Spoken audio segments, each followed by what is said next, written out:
Breaking news చూస్తున్నాం. కడపలో high tension వాతావరణం చోటు చేసుకుంది. రాళ్లు కర్రలతో విచక్షణారహితంగా రెండు వర్గాలు పరస్పరం దాడికి పాల్పడ్డాయి. పరిస్థితిని అదుపులోకి తెచ్చేందుకు ప్రయత్నించిన పోలీసులపైన రాళ్ల దాడి జరిగింది. రాళ్ల దాడిలో ఓ సీఐతో పాటు కానిస్టేబుల్కు గాయాలు అయ్యాయి. ఆల్మస్పేట సర్కిల్ పేరు మార్పుతో వివాదం రాజుకుంది. హనుమాన్ సర్కిల్గా మార్చాలని ఓ వర్గం కోరుతుండగా టిప్పు సుల్తాన్ సర్కిల్గా మార్చాలని మరో వర్గం డిమాండ్ చేస్తూ ఆందోళనకు దిగింది. దీంతో వివాదం రాజుకొని తీవ్ర ఉద్రిక్తత పరిస్థితులు ఏర్పడ్డాయి.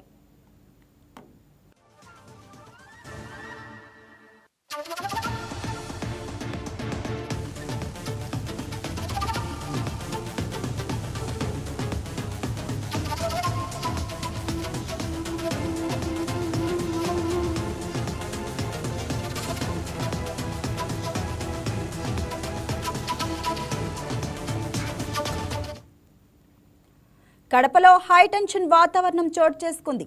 రాళ్లు కర్రలతో విచక్షణారహితంగా రెండు వర్గాలు పరస్పరం దాడికి పాల్పడ్డాయి. పరిస్థితిని అదుపులోకి తెచ్చేందుకు ప్రయత్నించిన పోలీసులపైన రాళ్ల దాడి జరిగింది. రాళ్ల దాడిలో ఓ సీఐతో పాటు కానిస్టేబుల్కు గాయాలయ్యాయి. ఆల్మస్పేట సర్కిల్ పేరు మార్పుతో వివాదం రాజుకుంది. హనుమాన్ సర్కిల్గా మార్చాలని ఓ వర్గం కోరుతుండగా టిప్పు సుల్తాన్ సర్కిల్గా మార్చాలని మరో వర్గం డిమాండ్ చేస్తూ ఆందోళనకు దిగింది. దీంతో వివాదం రాజుకొని తీవ్ర ఉద్రిక్తత పరిస్థితులు ఏర్పడ్డాయి.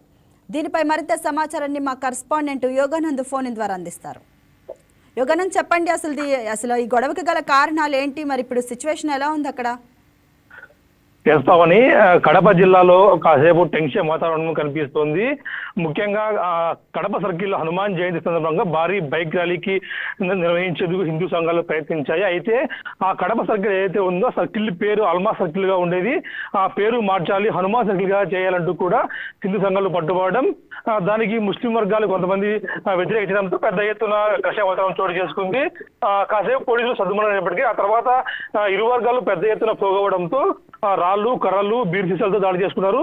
ఈ గడవలను అదుపు చేసేందుకు వెళ్ళిన పోలీసులు కూడా గాయాలు కావడంతో తీవ్ర హైటెన్షన్ వాతావరణం ఏర్పడింది. దీనిపై పోలీసులు పెద్ద ఎత్తున ఇతర జిల్లాల నుంచి కూడా బలగాల్ని మోహరింపు చేసే ప్రయత్నంలో ఉన్నారు. ముఖ్యంగా 12వ తారీఖు హనుమాన్ జయంతి ఉండటంతో ఆ లోపే ఈ గొడవ సర్దుమానించే ప్రక్రియ పోలీసులు ప్రారంభించాలని చెప్పొచ్చు. పవని, అంటే పోలీసులకు కూడా తీవ్ర గాయాలైనట్లు చూస్తున్నాం. మరి ఏమంటున్నారు పోలీసులు? అదే గొడవ సర్దుమణిగే క్రమంలో ఇరు వర్గాలు కూడా ఎక్కడ తగ్గడం లేదు. ఆ ఇరు వర్గాల నుంచి కూడా పెద్ద ఎత్తున రాళ్లు, అటువైపు నుంచి బీరు సీసాలతో దాడి చేసుకుంటుండడంతో పోలీసులు రక్షణ చర్యలు లేకుండా కూడా కొంతమంది ఆ గొడవను సర్దుమణించేందుకు వెళ్ళేందుకు అయితే ఒక ఎస్ఐకి సీకి గాయాలు కావడం, కొంతమంది కానిస్టేబుల్ కూడా గాయాలు కావడంతో వెనువెంటనే వారిని ప్రథమ చికిత్స కోసం ఆసుపత్రికి తరలించారు. మేము పెద్ద ఎత్తున ఇతర జిల్లాల నుంచి కూడా సిఆర్పిఎఫ్, ఏఆర్ పోలీసులు కూడా తరలించే ప్రక్రియ ప్రారంభం చెప్పొచ్చు. పవని, అంటే గొడవకు గల మెయిన్ వ్యక్తులు ఎవరైతే ఉన్నారో వారిని అరెస్ట్ చేశారా మరి పోలీసులు?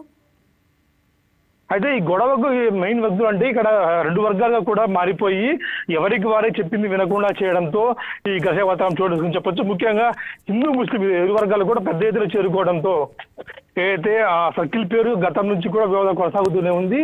ఆ సర్కిల్ టిప్పు సుల్తాన్ గా మార్చడం ఒకరు, మరొకరు హనుమాన్ సర్కిల్ గా మార్చడం, ఇట్లా రకరకాలుగా కూడా పెంచుకుంటూ పోతుండటంతో ఈ పెద్ద ఎత్తున ఇవాళ ఘర్షణ వాతావరణం చోటు చేసుకుంది. ఈ ఘర్షణ వాతావరణంలో భాగంగా ఇతర ప్రాంతాలకు కూడా పాకకుండా కూడా పోలీసులు అన్ని చర్యలు తీసుకుంటున్నారు. పవని, అంటే ఈ ఘటన చూస్తుంటే మరి మతపరమైన ప్రేరేపణ లాగా కనిపిస్తుంది, ఏమంటారు?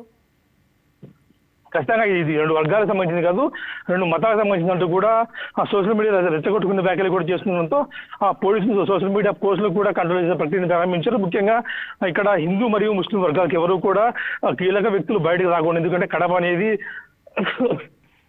ఇటు ముస్లిం గా ఇటు హిందువులు కూడా పెద్ద ఎత్తున ఉండే అవకాశం ఉంది. కాబట్టి కీలక వ్యక్తులు ఇళ్ల నుంచి బయటకు రాకుండా కూడా పోలీసులు చర్యలు చేపట్టారు. అదేవిధంగా ఇక్కడ ఎవరైతే ముఖ్యంగా ఇక్కడ గొడవ కారణమైన వాళ్ళందరినీ కూడా పోలీసులు అదుపు చేస్తున్నట్టు తెలుస్తుంది. పవని, థ్యాంక్ యూ యోగానంద్.